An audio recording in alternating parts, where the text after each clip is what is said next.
வயநாட்டில் இந்திய ராணுவ வீரர்கள் குறுகிய காலத்தில் கட்டிய பாலம் 190 அடி நீளம், 24 டன் வரை எடை தாங்கும் பாலம் அமைக்கப்பட்டது எப்படி? விரிவாக பார்க்கலாம்.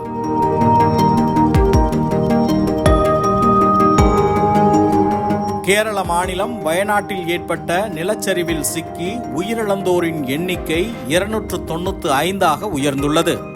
கொட்டும் மழைக்கு மத்தியில் தொடர்ந்து மீட்பு பணிகள் நடைபெற்று வரும் நிலையில் சூரல்மலை முண்டகை கிராமத்தை இணைக்கும் பாலம் வெள்ளத்தில் அடித்துச் செல்லப்பட்டதால் நிலச்சரிவில் சிக்கியவர்களை மீட்கும் பணியில் கடும் சிரமம் ஏற்பட்டது.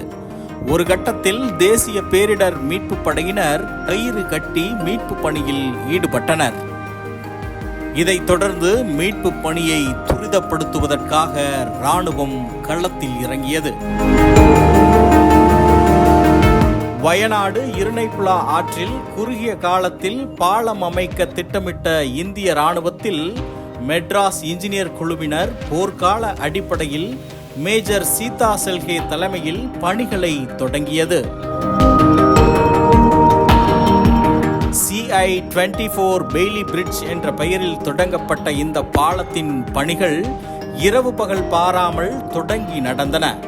இந்த பாலத்திற்கு தேவையான உபகரணங்கள் அனைத்தும் டெல்லியிலிருந்து விமானம் மூலம் கண்ணூர் விமான நிலையம் கொண்டு வரப்பட்டு அங்கிருந்து இராணுவ வாகனங்கள் மூலம் எடுத்துச் செல்லப்பட்டது. இராணுவத்தினர் பொறியாளர்களின் விடாமுயற்சியால் சுமார் 20 மணி நேரத்திற்குள் பெய்லி பாலம் பயன்பாட்டுக்கு தயாரானது. பெய்லி பாலத்தில் பயணிக்க பெரிய இராணுவ லாரி மற்றும் ஜீப் ஆகியவை வெள்ளோட்டம் விடப்பட்ட நிலையில் இராணுவ மேஜர் ஜெனரல் மேத்யூஸ் தற்காலிகமாக அமைக்கப்பட்ட பாலத்தில் பயணித்தார். 190 அடி நீளம் கொண்ட இந்த பெய்லி பாலம் 24 டன் எடையை தாங்கும் வகையில் அமைக்கப்பட்டுள்ளது.